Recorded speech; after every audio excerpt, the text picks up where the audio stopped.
Hey guys, welcome to this finally next episode of the podcast. It's been quite busy over here, so my apologies for being late. Um, a lot of stuff going on. I'm not gonna bore you with that, but I've been working really hard now. With the summer months here, it's summer break, so that means that I don't teach my public classes for the next 2 months. So I'll have a little bit more time for a lot of projects that I've been working on. That's pretty much it. Right. So let's get right to it. We're going to do another Q&A edition. I asked the folks in my Facebook group, and again, I'll put a link to that and everything else in the description. Um, I asked for some questions, and I'll do the answers here. So we're just gonna right away get to it. So the first one is from Joe. What do you think is missing the most in martial arts or self-defense? That's a good question. You can take it many different ways and come up with a variety of answers. For me, it kind of depends, and I think it mostly depends on the instructor, the teacher, the person who is teaching you whatever art or system it is. Um, it's hard to say. Now, for instance, many traditional martial arts are missing, for instance, legal information. Because if you practice an art that was, let's say, created in Japan 150 years ago, well, what is relevant there and what was legally allowed back then is not the same thing as what is legally allowed right now in the United States. It's 2022 as I record this. So that is what I often see is a big failing, is that there's just no legal consideration. And it's not a part of the teaching. Very often it's just mentioned in passing, but it's not really taught in detail. Now,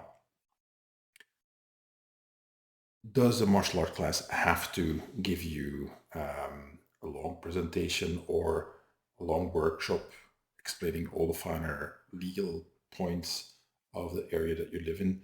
Not necessarily, but at the very least, you have to mention it. I do so in my class.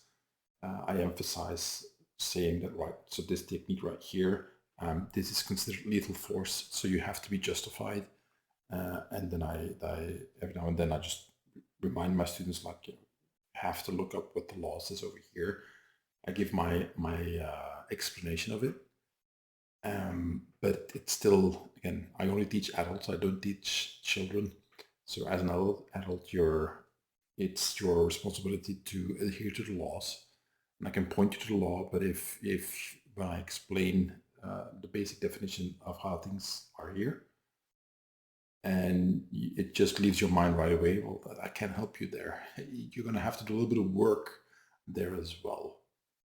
So I think that's something that is very often missing in martial arts, traditional ones in particular.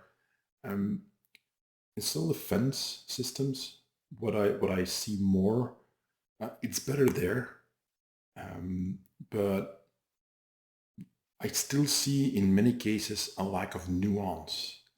For instance, a lot of emphasis on hardcore training, a lot of emphasis on just very damaging techniques, elbows, knees to the face, and so on, stomping down the opponent, and it works. I have no issue with the fact that it works, technically speaking. So that's really not what I'm talking about. The point is that where's the nuance and where's the skill set that you develop along with those very effective techniques to scale it up and down and have a continuum of force in which you don't necessarily break somebody's orbital, break their nose, and then break two arms, and then mess up his knee for the rest of his life. If all it did was just bump into your shoulder walking down the street. I'm exaggerating, but you get the point. That is something I often see missing in self-defense systems nowadays. Just more nuance, more giving more than one tool. The one tool you give your student shouldn't necessarily be the one you use for the most extreme situations. how about maybe also focus on lower level training? Now, again, there are instructors out there who are doing great work in that regard. So I'm not saying it's everywhere, but I still see it quite a lot. So I think that's something that could be a part of the training, maybe a little bit more. And at the very least, it should be a part of the training that students themselves look for. If if your teacher doesn't give it to you, well, you're supposed to look for it yourself. Again, if you're an adult, you're supposed to know the law, and nobody can know everything by heart. But if you're focusing on self-defense and martial arts, in which you learn techniques that can actually injure or kill somebody else, well, then isn't it upon you to actually know when and where and how you can or cannot apply these techniques? I would think that is common sense. So those are just two for Joe. And then the next one is Thy Verdum Com. I have no idea where the name comes from, but he asked, I would do something about learning complementary martial arts. I'm not talking about mixed combat techniques nor such. Right. So MMA is out of the question, right? Um, it depends. There's, for instance, in Chinese martial arts, there's a little bit of a tradition along those lines in which um, you learn a certain system, and then at one point, your teacher might say, like, right, if you want to progress, you go train with that guy, and I'll introduce you, and so on. Whether it's the same style or different style, that is a little bit of a tradition that exists. Not sure how much it still exists today, but it used to. So that's one thing. Another thing, and meaning that the teacher would choose the style that you were, compatible with, or they would think like, this is a good idea for you to go study that with that guy. So that's one aspect of it. The other aspect is that certain arts tend to be viewed as, sister arts, meaning that they go well together. For instance, Bach Chuan, which is a style focusing very much on headbutts, elbow strikes, and so on.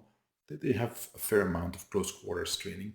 Not that they don't have long range stuff, but they tend to like to come really close and hurt you real bad. Bachi is often taught with Pigua Chuan, and Pigua is a style more focusing on long range. So these tend to be viewed as complementary. And again, we get into a long discussion about, well, were they originally part of the same system and then they split up and then they come together again and blah, blah, blah. Again, I'm leaving that out, but there are people who particularly learn Bachi and then afterwards go study Pigua. So in that regard, I think there's also something that you can see in your tradition, in whatever system that you learn, is something like that already in existence. Is there already this tradition of going to another style once you have a certain level of skill in the base style that you're practicing? And it might not be, but it might be. So that's one thing. The other thing would be that, for instance, you go study. Let's say you do a karate style. Let's say you do Shotokan. Okay. Well, how about you then go train with a Wado Ryu guy or a Goju Ryu guy for a while and see how things are different. So that could be a good complement to what you're already doing if you're not interested in learning a completely different art from a different area of the world, from a different time period with completely different focus. Let's say that you study Shotokan and then you go study Galari Bayat. That's going to be very difficult for you because it's so different. So maybe you don't want to do that. Okay, well, dig deeper into the art or the style that you're already training and look at different branches of that style. And that can be very complementary, where you will notice that certain things in the style you already practice maybe have some holes in the system, or that certain things are not really as developed as profoundly as they are in another style from the same area or whatever. So that is something that I would say, like, if you want to do complementary stuff, look at it that way. Overall, I think it's a good idea if you'll just look at, okay, what is my style good at? And be very brutally honest, which is very difficult for martial artists and self-defense practitioners, because we like to think that what we do is like the best thing ever. Typically, it's not, but try to be very, um, very open-minded and be honest. Like, okay, this style that we do is really good at certain things, but not as much at something else. Okay, fine. It's perfectly okay.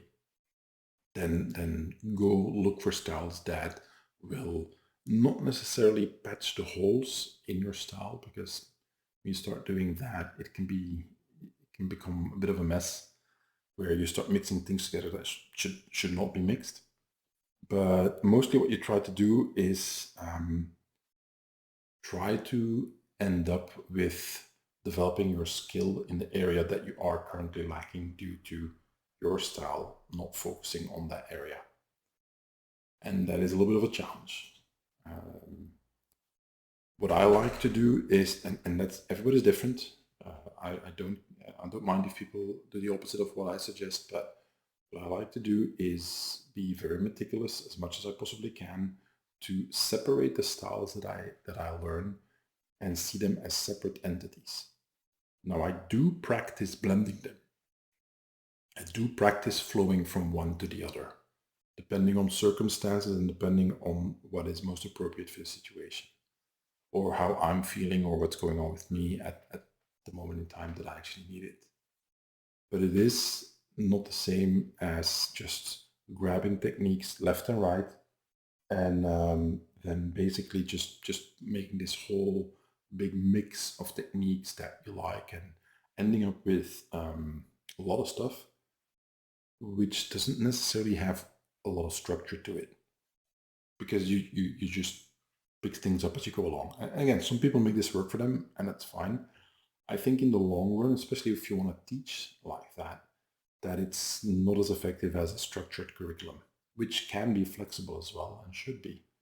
So that's something that I would look for, is just look what is missing in what you do now, and then add to it. You might have to try different styles and arts before you find the one that actually is a good fit for what you want to do with complementing your original style. Don't give up. Just keep looking. Sometimes it's not a style. Sometimes it's just a teacher, or sometimes it is a style, and you need to find another one that will work better. Right. So next question, Patrick asked, "Hi Wim, so defense against concealed weapons, knives, tear gas, and so on." Okay, that's a big question. So I'll start with the end, tear gas. Um, Best thing is get away as quickly as possible from wherever somebody gassed you. Because if you stay there, it's just only gonna get worse. So what you want to have is distance as quickly as possible, and if you can, is just wash out your eyes. If you're in the option to do so, changing clothes, taking a shower, that helps well. But that is all just longer term solutions. The main thing is getting out of there. Don't stay there. Get out of there, because that is going to be bang for buck the best solution that you have. So I would very much focus on that. So that's one thing. Then we look at knives. The thing is, and you mentioned concealed weapons, right? Now, quickly before I go on back to your gas, if somebody just sprays it right into your face, I mean, it's going to be difficult to get out of there. So you might just be screwed. I mean, you don't get to win every single time. If somebody can ambush you and set up his concealed weapon correctly, it's a good chance that you won't be able to make it out in one piece. Doesn't mean you have to stop trying, but I mean, the odds are really very much stacked against you at that point in time. So I would very much suggest that you act accordingly, meaning that you're in grave danger as soon as somebody uses tear gas in your face like that. Now, if you're rioting and the police are shooting tear gas at you, that's quite a different scenario. You're you're kind of looking for that. It's predictable.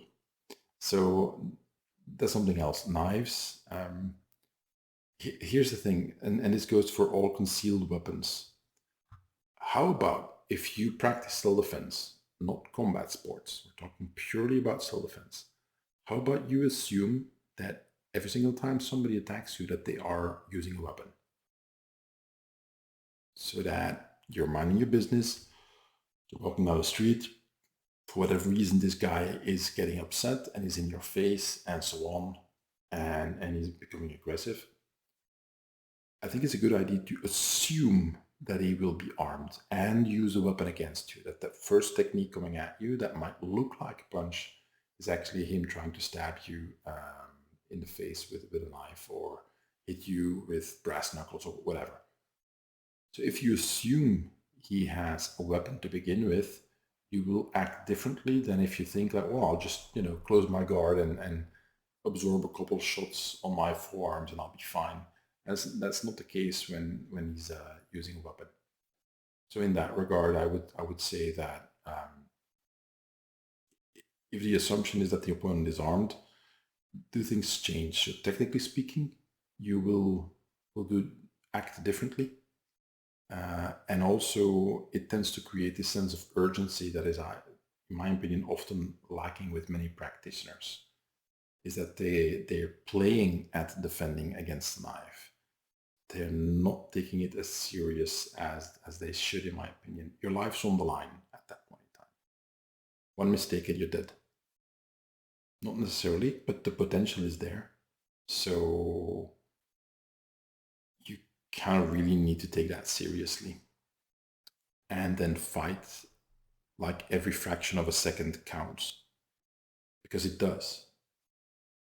The longer that fight keeps going, the higher the likelihood of you getting stabbed, cut, or what have you. So it's a good idea to take it very serious and try to end this as quickly as possible. Meaning, if you can run away, run fiercely. If you can't, you need to try to stop the whole thing as quickly as possible. The thing with concealed weapons in general is that there's a reason why they're concealed, because the element of surprise is, in many cases, the decisive factor in a confrontation. So if he can get away with getting close enough to you so he can use a concealed weapon on you, again, same as with the tear gas, things are looking bad for you. It's really, I wouldn't say a no-win scenario, but it's very difficult, and you have to be very lucky to get out of this in one piece. If somebody has concealed a knife and is coming close enough to you and he stabs you, getting out of that unharmed is going to be very, very, very difficult. So in that regard, I would say awareness, as always, is a good solution. Is be aware of your surroundings. It's not always as easy as it sounds. If you're in a really big group of people, not necessarily going to be easy. I went to a concert a few weeks ago, first time in years. It was great. There was 60,000 people there. Yeah, so can't keep track of everybody. It's just impossible. So there will be situations in which that awareness won't be enough. The next thing is training for an ambush. Typically that means counter ambush or counter attack immediately, so that you recognize that you're being attacked and that you immediately go on the offensive, because he already has you at a disadvantage because he has the element of surprise and he used it against you. So if you can't avoid it, then immediately you have to attack the attacker. Again, you don't have to. If you can run away, obviously that would be better. But if the option is of running away or getting away, creating distance, if that option is not available, then I would say, somebody use a concealed weapon on you, he's trying to take you out, or he's potentially even trying to end you. well, then you should at the very least take it that seriously and immediately, very, very violently, and try to, as effectively as possible, defend your life. Right. Then let me see for the next one.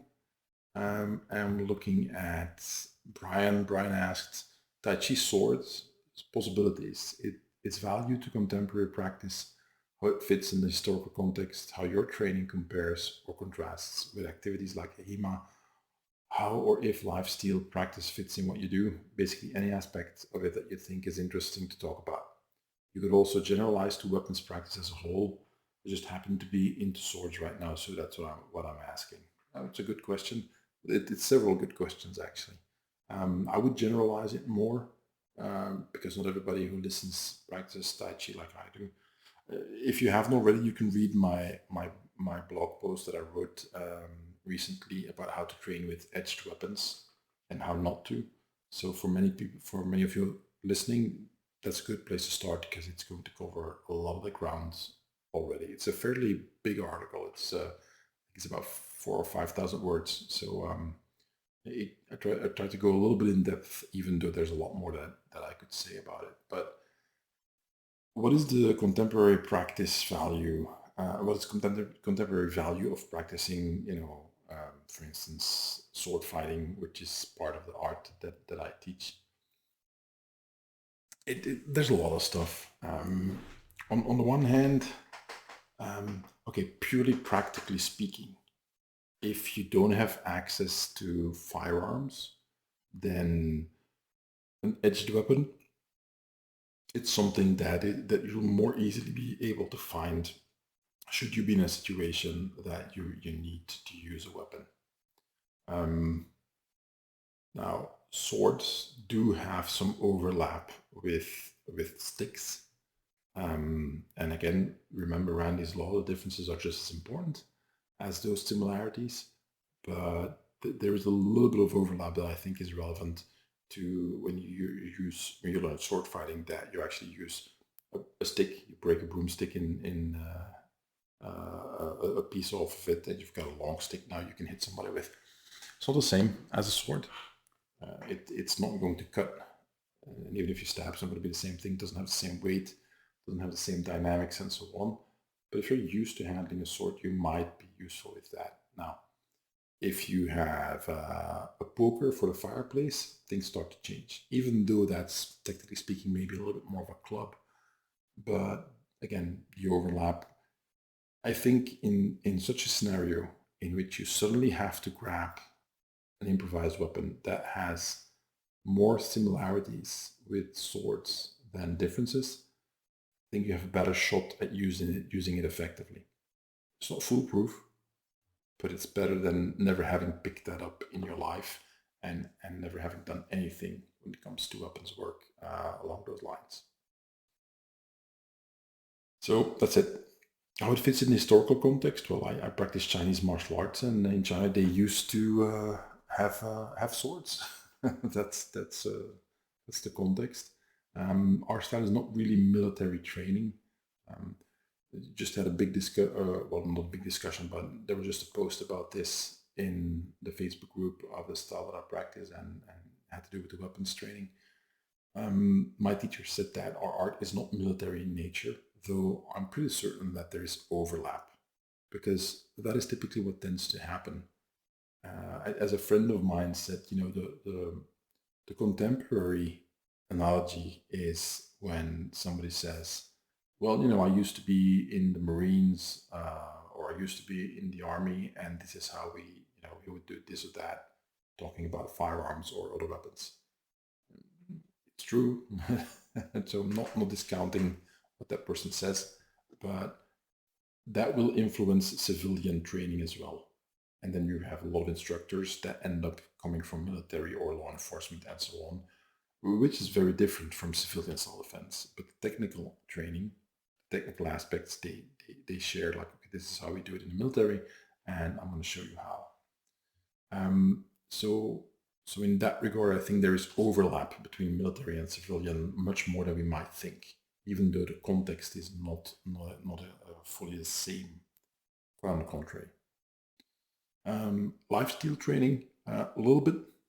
For me, the biggest challenge is always I'm very particular in how I teach and who I teach weapons training, because for to a large degree, it's a matter of trust.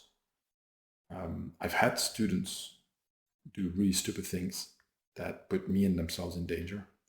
Um, I've talked about this before, but one guy at a seminar, we were doing saber technique, and he would stab to the body, and I'd have to deflect and then stab back. I had a training weapon, and he looked like he had a nice saber, but when I looked closer, turns out that it was a live blade, sharpened and as they say, battle ready.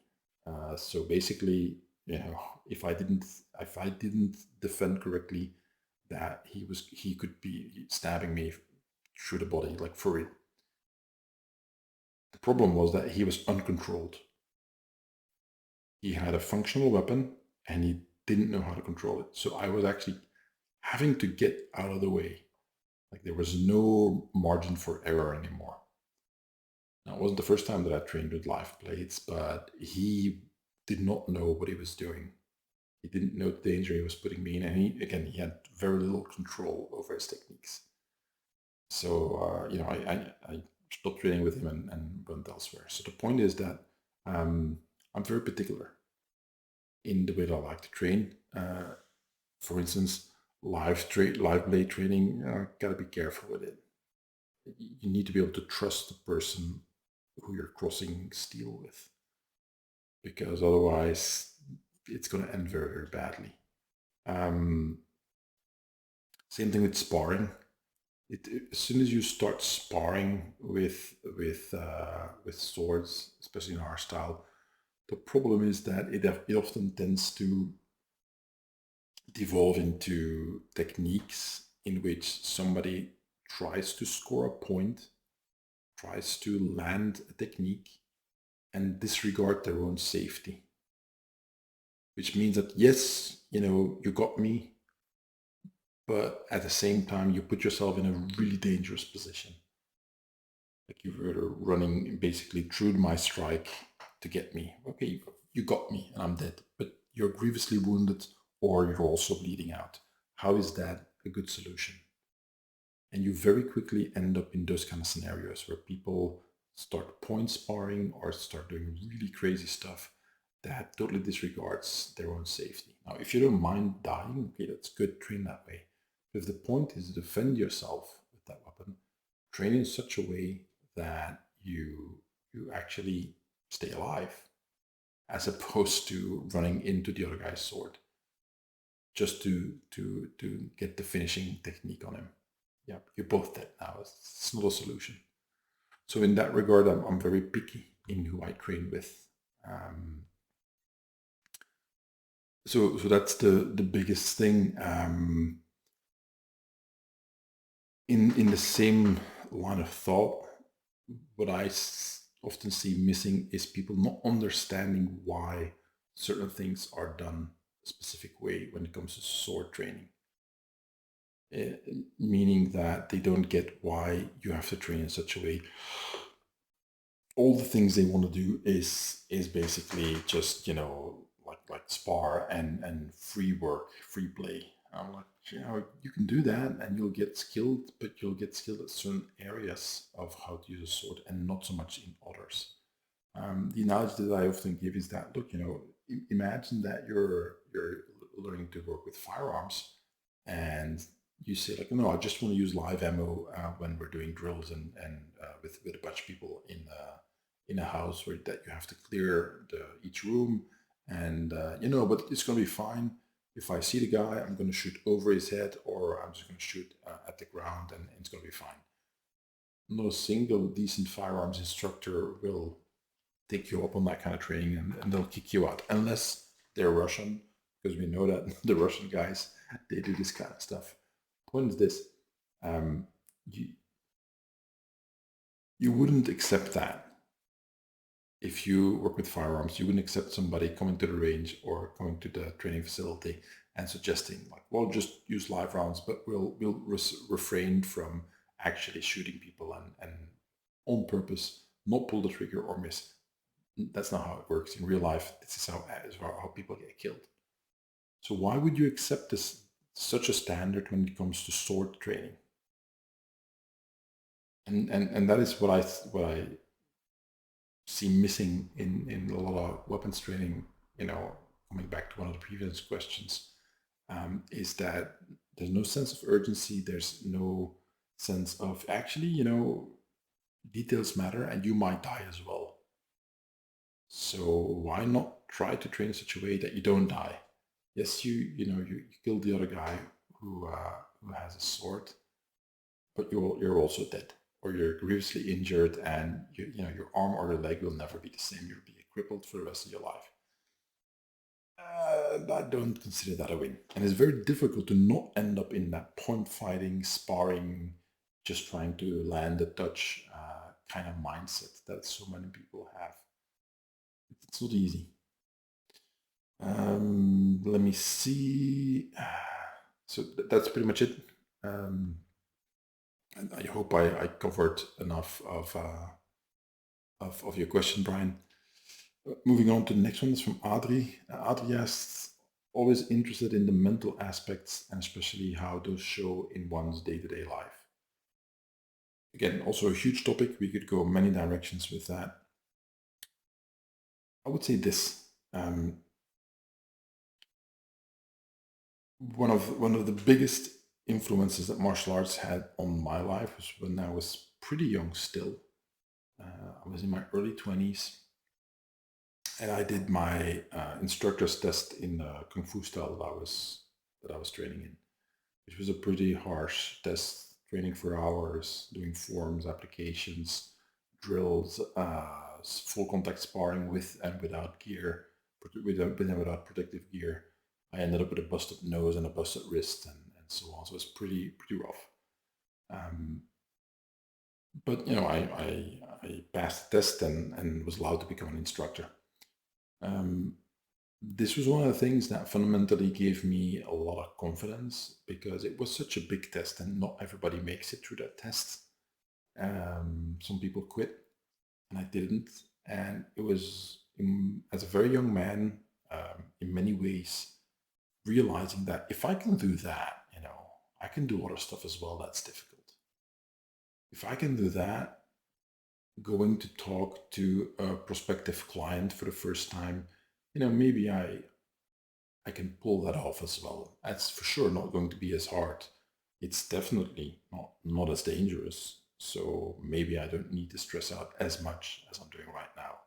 So I was just recently becoming a self-employed personal trainer and having to do basically commercial calls, calling up people, trying to get appointments, prospects, talking to people for the first time, trying to convince them to start working with me. That was very new to me as well. I did not feel confident. I was very young. So that teacher's test, passing that one, that gave me a very different outlook. And to this day, these kinds of things, some of the stuff that I did in martial arts and self-defense, still, influences me in that regard. That's one aspect. Something else, just recently, I was doing shadow boxing. I was a little bit tired because I hadn't slept well and I had been up very early. And it was around 7, and I planned to do 10, and by around 7 I was getting pretty tired. And this is how the human body typically is it just says, okay, dude, you're tired, give up, like it's okay, you can quit now. And when that little voice in my head came up, the first thing I said is that, no, you're not quitting. We said 10 rounds, we're going to do 10 rounds. You're not injured, you're not exhausted yet. You're just tired because you had a long day. Yeah, but you'll feel better afterwards. So I didn't push it harder. What I did do was finish the number of rounds that I wanted to do. And I did feel better afterwards. And this is something that I've done over and over. And when you practice martial arts self-defense style systems, this often happens as well.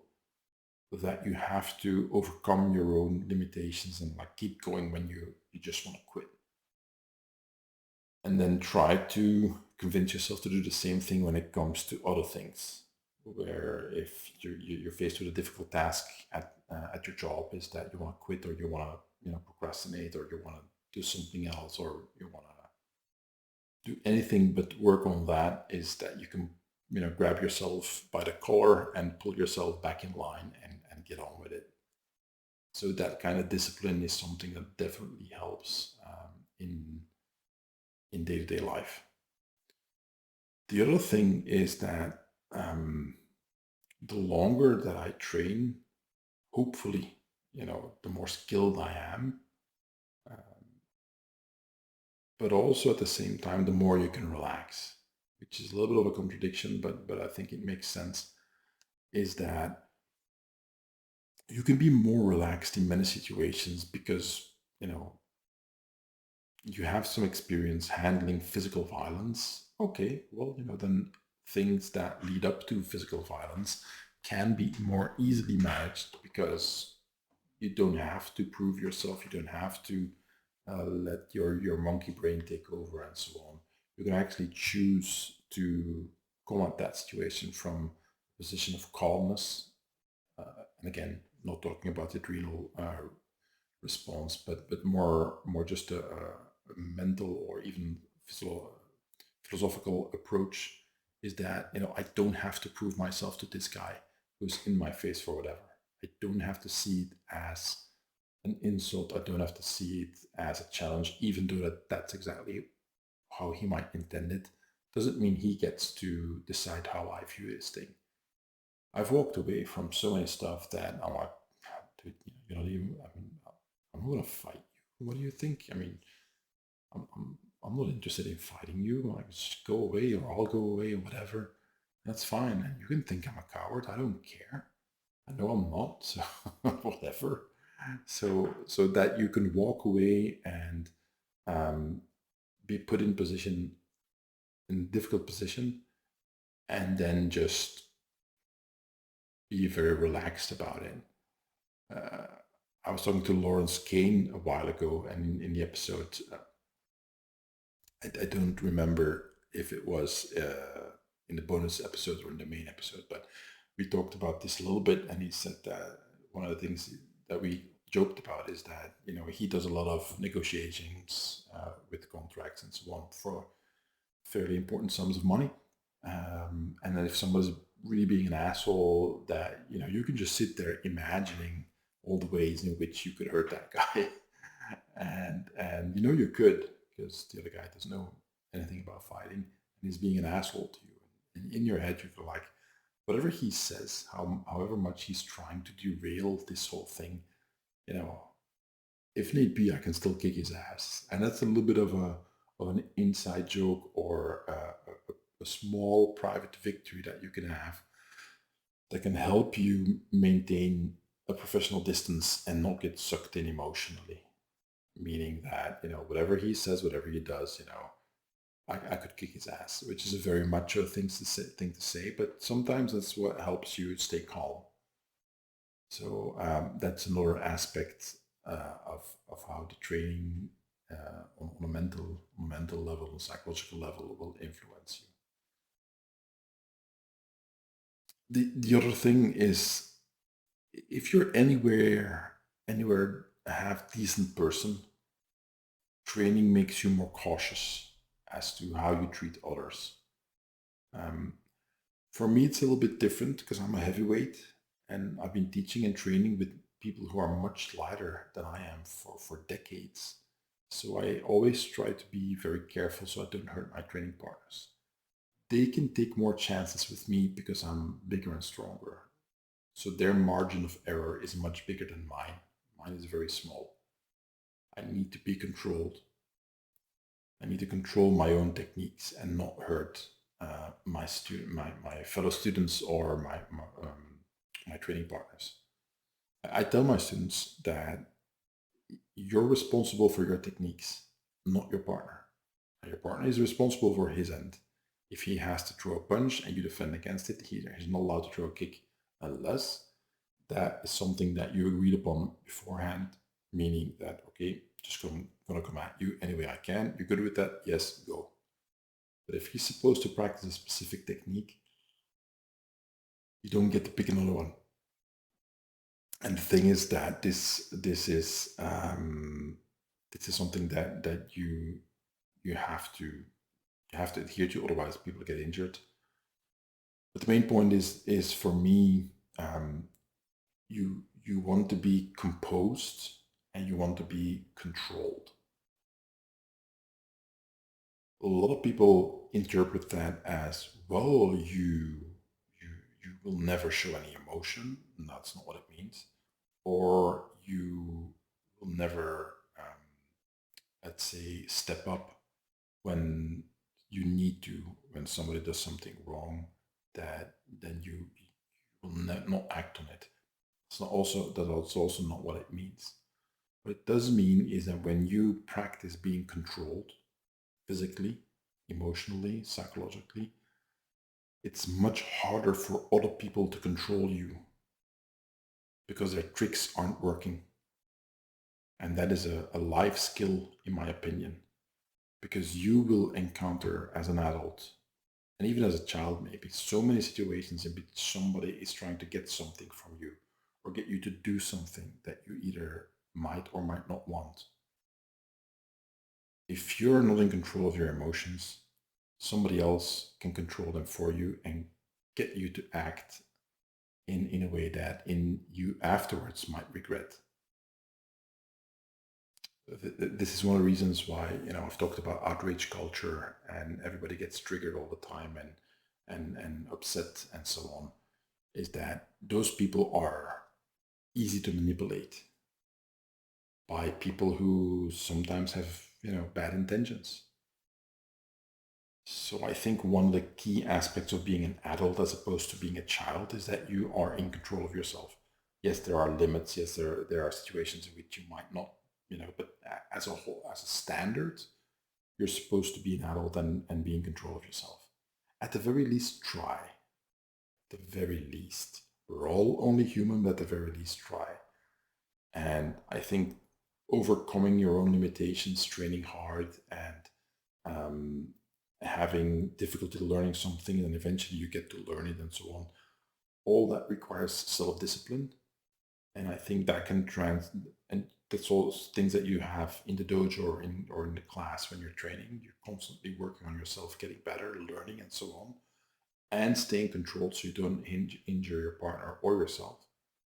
Well, if that is a standard for you, that is something that you can take in your everyday life very, very easily and can help you navigate sometimes situations that end up being unpleasant or potentially problematic, that you can tone things down a little bit so that it doesn't escalate. And the reason why you can tone things down is because you're not easily manipulated. You're not easily going, into emotional tirades and so on. So I think that's an interesting mental aspect for daily life as well. None of this is easy, obviously. None of this comes just automatically by, well, just show up in class and that stuff will happen. No, it's not how it works. You have to work at it. You have to do your best. You have to practice, and you have to want it. And I think that's often what is the determining factor, is that how much do you want it? You want it really bad, you'll do what needs to be done to get that skill. All right. All right, that's it, guys. I think I'm pretty much, yep, I have gone through all the questions. Been going for 45 minutes. That is great. I want to keep all this between 45 minutes and 1 hour, or anywhere between a half an hour and an hour in these main podcast episodes, because otherwise it gets too long. What's coming next? So next week I'll do another You Are Not Aries podcast. I have one almost ready now, so I'll go with that. And afterwards it's going to be the interview with Kelly Sayre, she of the Diamond Arrow Group. I had a really good talk with her about situational awareness, about her book and so on. So you guys might want to listen to that as well. That should be fun. That's it. As always, you can help out tremendously by just, liking and sharing, writing a review wherever you're listening to this of the podcast. Especially sharing that helps. I don't have a big marketing budget that allows me to promote it anywhere. Word of mouth is basically how things how it works best. And if you really want to support, you can actually join me on my Patreon. I've got hundreds of entries and videos there already. It's basically a membership site where, starting at $3 a month, you can actually get a lot of stuff. There's an archive of 5 years already. This is the fifth year that I'm doing this, so there's a lot of stuff, and there's more to come. And every month I add more. And you get to ask questions and ask me, could you do a video or a technique, something about this? The best part is also that you get to listen to the bonus podcast episodes in which my guests take your questions. Right, so that's the big promo for the podcast and the Patreon. I'm going to leave you guys with that and talk to you next time. Bye.